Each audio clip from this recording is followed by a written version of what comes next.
Welcome, everyone, to today's edition of the Stonebridge Podcast. My name is Peter Goodman. I'm the publisher of Stonebridge Press. We are located in the San Francisco Bay Area. And I'm here with Michael Palmer, who is in Brooklyn, New York, on the other side of the continent. Michael is my colleague, and he handles publicity. So, hi, Michael. Howdy. You may or may not know Stonebridge Press.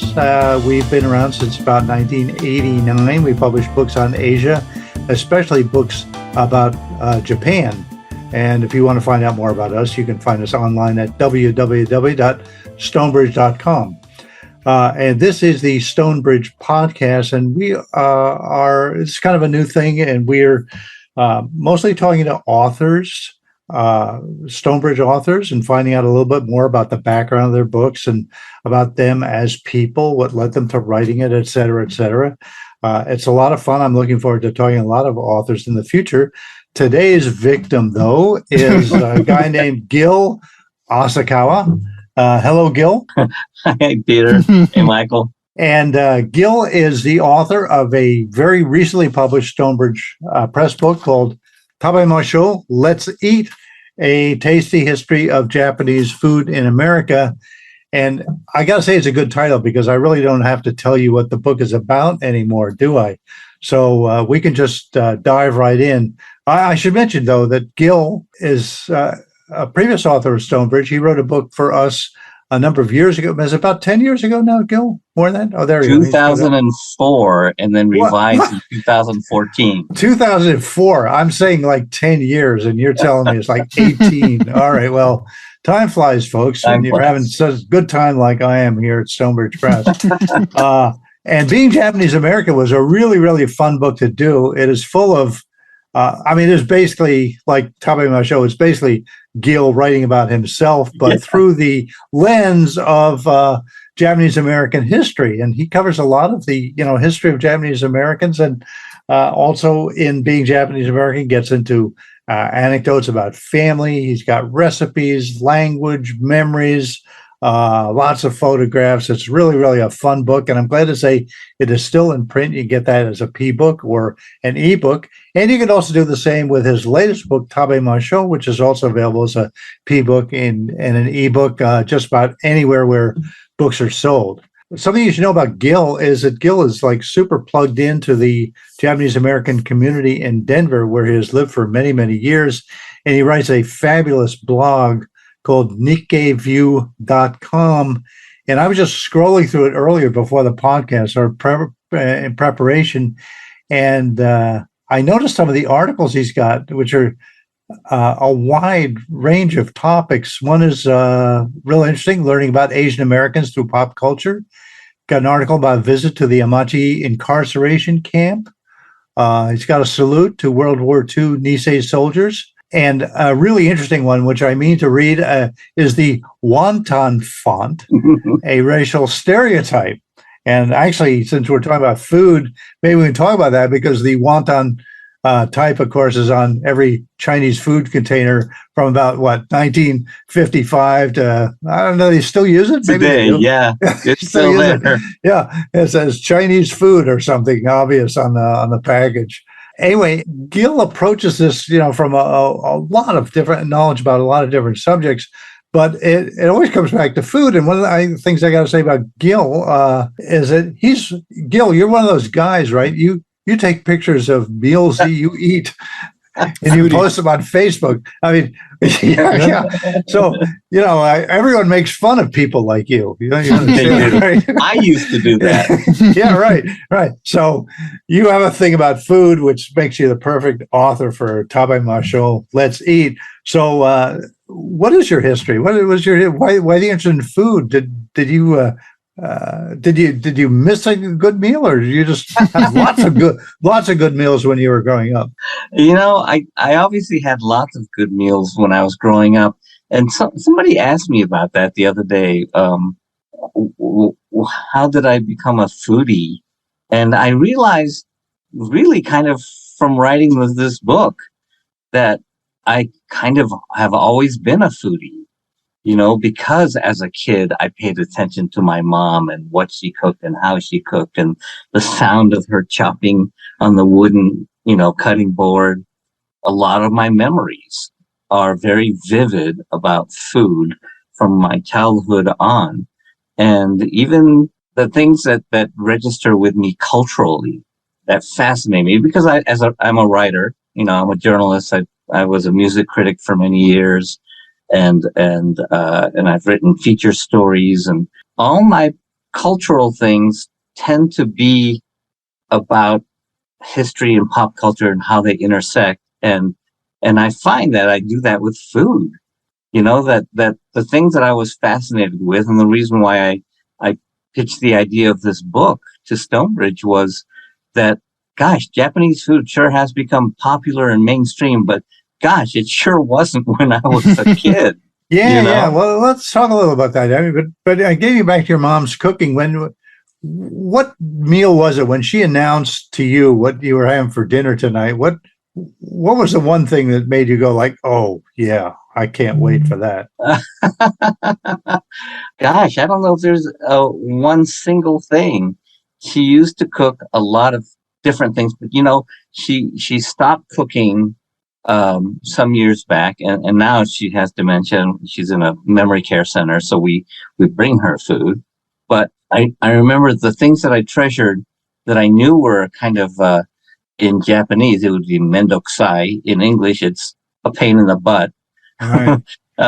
But she used to make chawan mushi, this egg custard, right, with chicken and shrimp, and I used to love that because of the texture and the savoriness. It had the dashi flavor in it, and it was eggy. But you look at it and you think it's going to be sweet, but it's not. It's got all those umami, and so that kind of stuff always stuck out. Is this like 1960s maybe we're talking about? Yeah, 60s and into the 70s. Into the 70s. So where did your mom get her ingredients? Wherever we lived. So we lived in Japan. I was born in Japan, and we lived in Japan till I was 8 years old, and the family moved to Northern Virginia outside of Washington, D.C., because my dad worked for the U.S. government.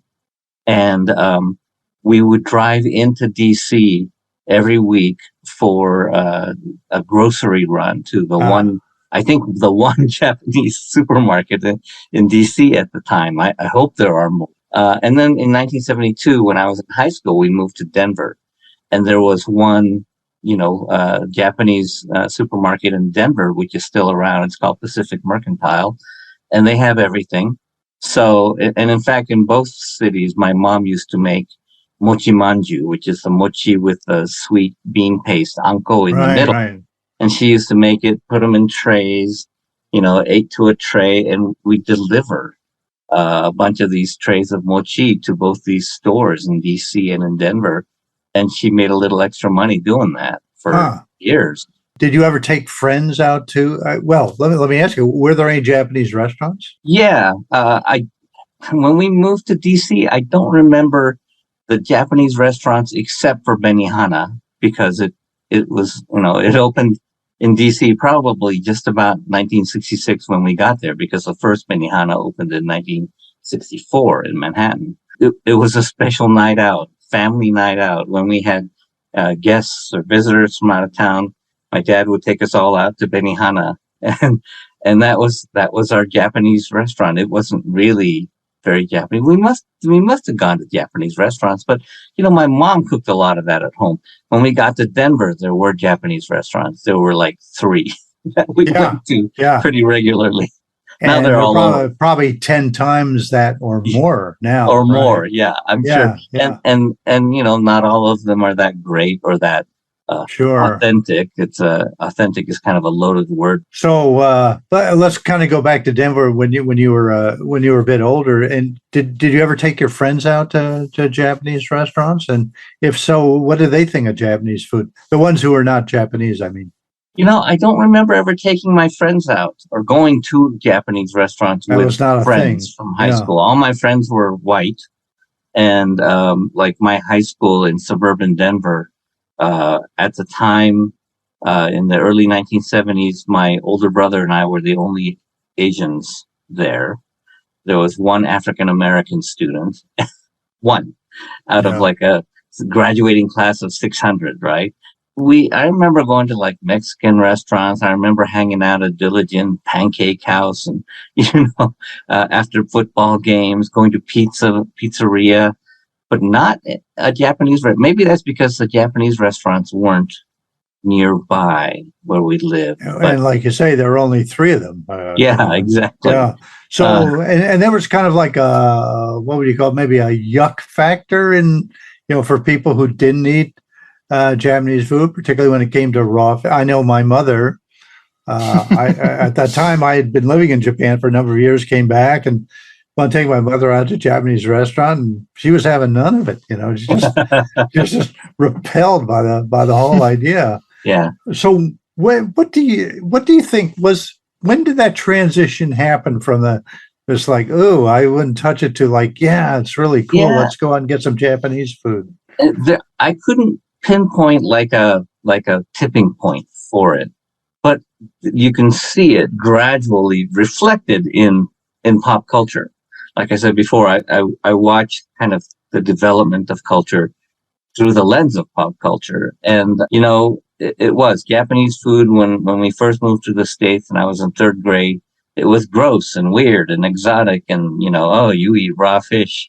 And it took until, well, way past high school, really, because you could see the reflections in pop culture, which means celebrities were catching on to Japanese food, right, in like LA, Hollywood, because the 1985 movie Breakfast Club had a scene with these kind of high school kids who were in trouble that had to spend detention on Saturday morning, in the library. Yeah.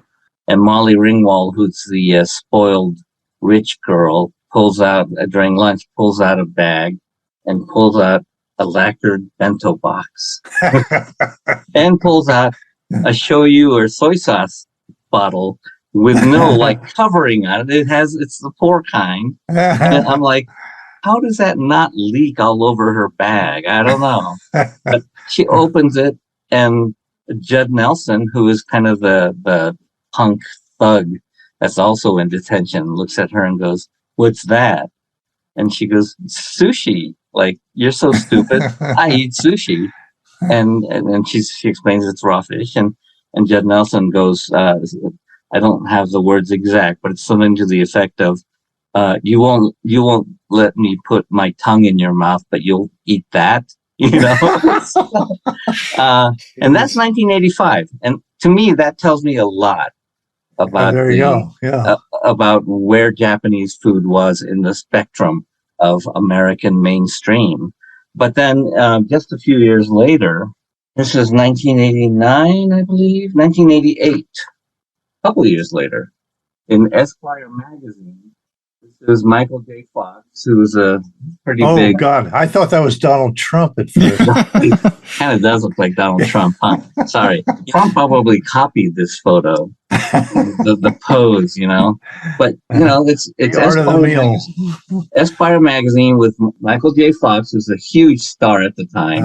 Okay. And on TV and in movies, and he's eating a plate of sushi. For those who are just listening, it's a cover of Esquire magazine from 1988. From 1988, with a picture of Michael J. Fox dressed up just like a very rich and successful Donald J. Trump, he is, but holding a piece of raw fish sushi in his chopsticks, which I imagine Donald Trump cannot do. And the title of the article, that's right. The Days of Wine and Sushi is the title of the article. And he's identified as upperclassman. The upperclassman, okay. Right. Reference to yuppies, young urban professionals, which I have to explain to young people today, because today the word would be hipster. Yeah. But so you can tell that upper echelon was onto sushi. And it wasn't until like the 1990s, it took a decade with like scenes, Friends, and scenes on Saturday Night Live, skits on Saturday Night Live that involves sushi, before you had that whole series of TV commercials for What's Up, for Budweiser, right? The final commercial in that series was the guy, this African-American guy, who's like, talking to all his friends in every commercial saying, "Hey, what's up? What's up?" I remember that. Yeah. Yeah. And in this final commercial in the series, he and his girlfriend are in a sushi bar, and the chef comes by, or the server comes by and puts down, "Here's your sushi and here's your wasabi." And the guy goes, "Wasabi, wasabi." And so everybody starts saying, yes, it's wasabi. And then all the sushi chefs behind the counter go, "Wasabi." And then it goes on for, 30 seconds. And then the girlfriend slams her hands down and it's over. But it shows that now it's mainstream. It goes with beer, right? So it sounds like it's quite a struggle to get there, though. Yeah. Well, it took a long time. And I think a lot of that is just this kind of cultural pretentiousness, I guess. The Molly Ringwald character in the movie, he was pretentious. So, and yet you can tell that sushi had an aura of chic even by then. And there were sushi restaurants serving sushi, by the 60s, but mostly serving sushi to immigrants, Japanese immigrants and businessmen. Gil, I wonder, you mentioned not being privy to the details of when that culture shift happened, but I wonder, now kind of knowing that the Japanese government has been behind some of the, anime coming to the United States, there was this big push for what's, I guess, quote unquote, called soft power. I wonder, who was, if there were anybody pulling the strings to get Michael J. Fox to eat sushi on the cover of Esquire, or if it was just kind of a natural. I think it was, I don't know if it was government sponsored. I do remember sometime in the early 2000s, the Japanese government tried, because Japanese food was catching on globally, they tried to set up some sort of a ranking system of real to not real. And there was a lot of pushback on that. So I don't know that the Japanese government was that successful. I do cite a report in the book where they talked about Japanese food being one of the foundations of the health food craze because of Japanese food being considered healthy. But I don't think I don't know that there was a concerted government effort to do that. There was a man, and the LA Times has been working on a story about this for months now. And I can hardly wait till it's out, because the LA Times flew me from Denver to LA for 2 days back in March to eat sushi for 2 days straight. Dream job. Yeah, I know. I had to, had to take one for the team. But it was, they videotaped me, and then we interviewed kind of the sushi chefs and the owners of these businesses, all in Little Tokyo. And they're eventually going to run a story about the origins of sushi in Little Tokyo. And there was an importer Japanese food importer, and I can't remember his name, I'm sorry, who thought sushi could catch on. And this is in 1966. So it took a while, obviously, but he got one of the Japanese restaurants in Little Tokyo to import a sushi bar. Those glass cases. Yeah, sure. All of that is custom made. It's a Japanese thing, so they had to be imported, and so there is kind of a definite date, and it was a businessman who was behind that. It's it's interesting because you, out of all of the Japanese food that I can think of, raw fish seems like maybe the hardest sell. But maybe it's so. I hesitate to use the word exotic, but so different. Yeah. In that, from the typical maybe American or any other culture's palate, that it is intriguing. Yeah. But at once maybe gross or off-putting. Yeah. Yeah. That's interesting. And so I think it's almost like it had to take on the mantle of coolness before people who were put off by it would go, okay, well, I'll try it. And this is where gateway drugs like Benihana as a restaurant. I called Benihana a gateway drug for Japanese. It made Japanese restaurants safe for middle America and for families. And the California roll is a gateway drug for more authentic and more traditional. Yeah, well, so tell us a little bit about the California roll. There is a story behind that. Yeah, there is, and that LA Times story is going to get into that too. But it's there's a dispute over the origins of the California roll. There's a sushi chef in Vancouver, British Columbia, who was given a citation and award from the Japanese government for inventing the California roll. And although the historical record is kind of fuzzy that I could find, my guess is he's the one that invented the inside out roll, because that's really what it was. But then there was a guy in Little Tokyo in LA at a Japanese restaurant that was also making a sushi that instead of, maybe he had rice on the outside. Again, the historical record is not exactly clear, but it's what I can tell is that he put avocado as a substitute for maguro, for tuna. And he said it's because the tuna was out of season, the otoro, the fatty tuna. But I think it's also because, by using avocado and some crab, he probably used real crab, not the K crab, the fake crab.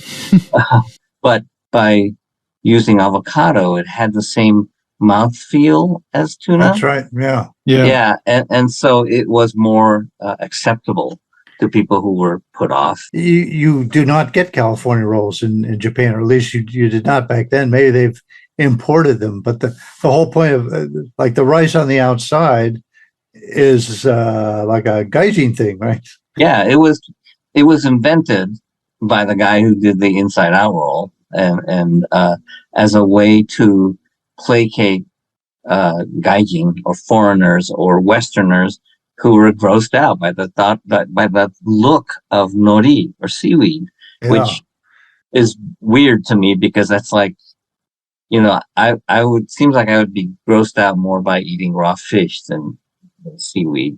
But hey, I grew up with seaweed, so what do I know? Yeah.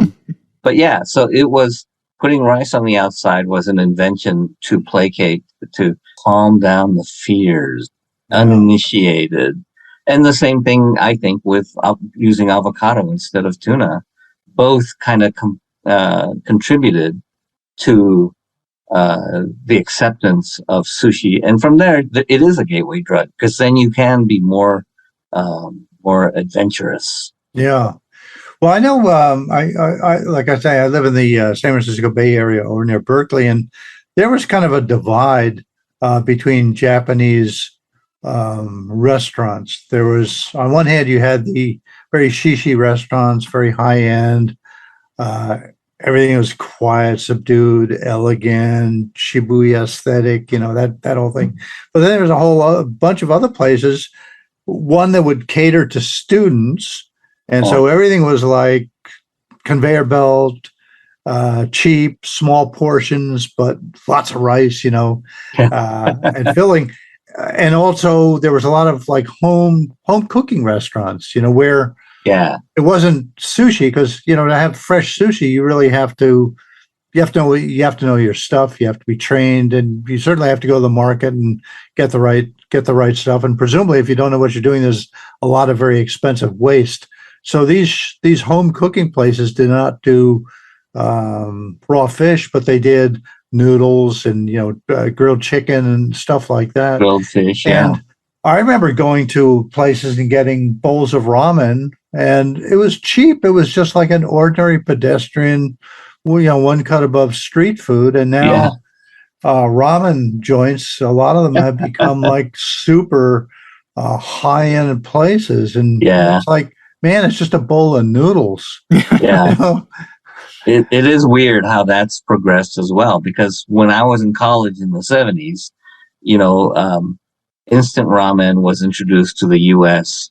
It was invented in Japan in 1957, but it didn't get distributed in the U.S. till like 1970, and then in 1971 came cup noodles, and both those were like, it was college student food. Right, exactly. Because really, even until like 10 years ago, you could get a packet of Sapporo Ichiban, or one Maruchan ramen, instant ramen, for like 10 cents, 12 cents.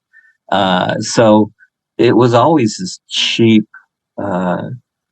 college student kind of fare. But now, and of course, not a lot of restaurants, at least in Denver, sold ramen or made ramen. And then ramen kind of from Japan, ramen restaurants started opening up maybe 20 years ago on the coast. And now, God, yeah, you go to a ramen restaurant, you kind of expect to pay $15 for a bowl of ramen, which at weird. Least, yeah. Do you have any idea of what might be the next big thing in Japanese food? Any trends that you're seeing? We're going to stick with higher and higher end noodle dishes. Spun out of gold next time. Yeah, Gil, where do I invest all my money? Yeah, right. I think it can go both ways.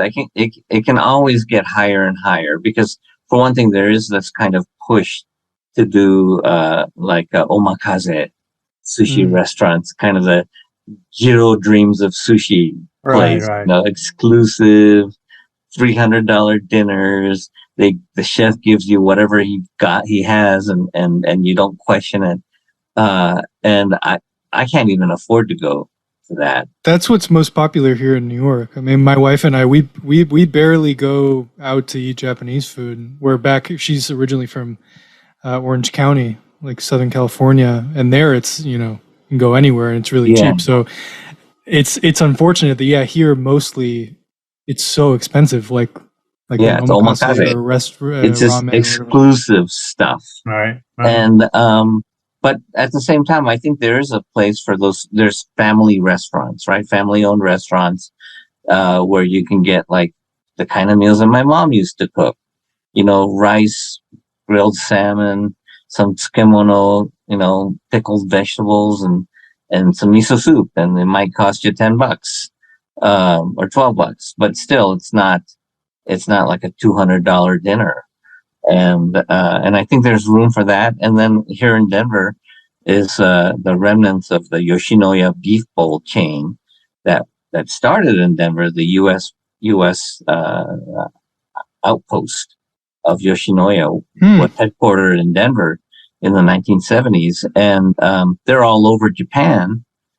And there's a few on the West Coast in the LA area, but the beef bowls are all still pretty affordable, and so I think there's that end. I think both ends of the culinary spectrum are pretty wide open.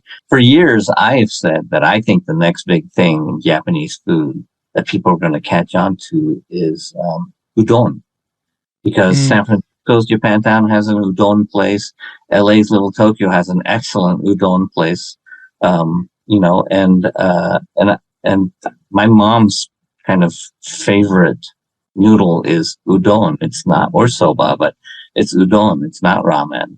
Yeah. So I think udon is on the horizon. So is okonomiyaki. Right. And I take it, Gil, you're not going to be opening or investing in a natto shop. Not if I want to make money. Hey, well, before we go, I want to ask you. I noticed on your blog you had an article about racial stereotypes in food packaging, and that sounded like a really interesting topic. Those things are kind of vestiges, I think, of how Asians or people of color, communities of color, were perceived in the past. But it's almost like nobody would, in an era when they're getting rid of Land O'Lakes, indigenous woman holding a thing of butter or whatever she's holding in front of a lake on the package of butter. They got rid of her, but it seems like in some products, stereotyping Asians still okay? And I went to my local, supermarket chain, and I saw this display of Japanese style peanuts, and it had this caricature of a geisha woman that was ghastly and offensive to me. I went and talked to the manager of the store, and I blogged about it. I bought a bunch, took pictures of it, and because my wife and I we give talks on racial artifacts, Cleveland Indians, and I have all these hats, Washington Redskins, right. and all of that stuff. And so I bought a bunch of these peanuts, and I blogged about it. But also, you had mentioned earlier the wonton font. That's actually something I wrote way back in 2009, that the wonton font is, to me, when I see it used by non-Asians, because you're right, Chinese people still use it. It's still on signs in like Chinatowns and Asian markets and things. But when non-Asians use it, I get this kind of in my gut, because I think it's a racial stereotype. It's an easy way to just say this is Asian, and it's, to me, I can hear that ching chong, speech of somebody making fun of me when I was growing up, and I wrote that in 2009, and then like a few months ago, there's this tremendous increase in traffic to that one blog post, which is on an older version of my site the photos don't even show anymore. Turns out that the New York Times had linked to it in an article. And so I reposted it on my current Nikkei View blog site, and it's amazing to me that things like that are still acceptable. Well, it's very interesting. And so if any of you folks want to read that article, just go to NikkeiView.com. As I was just there, and it's right on the front page, I believe. Yeah. Isn't it? Yeah. And further, if you want to read Tabemasho, Let's Eat, Tasty History of Japanese Food in America. So, and that's Gil's latest book. That's available right now online, an ebook, or even better, by a print book that you can take to the Japanese restaurant and read while you slurp your noodles, but make sure you don't get stains on the pages. Tabemasho means let's eat in Japanese. Gil, side note, I got an email from someone in UK who said, "Hey, is there supposed to be a U on the end of Tabemasho?" And I said, "Well, yes, but we don't always use them." Yeah. It depends on who you're writing for. But yes, so any grammarians who want to call us out for not spelling the proper romanization, go and have dinner instead. I'm with you on that. Yeah. All right. So we've been talking with Gil Asakawa, and you can find his book, as I said, at bookstores, and you can find more about Stonebridge Press at www.stonebridge.com. Thanks to Michael Palmer, and I'm Peter Goodman. We will see you next time. Thank you. Thanks. Bye-bye. Bye.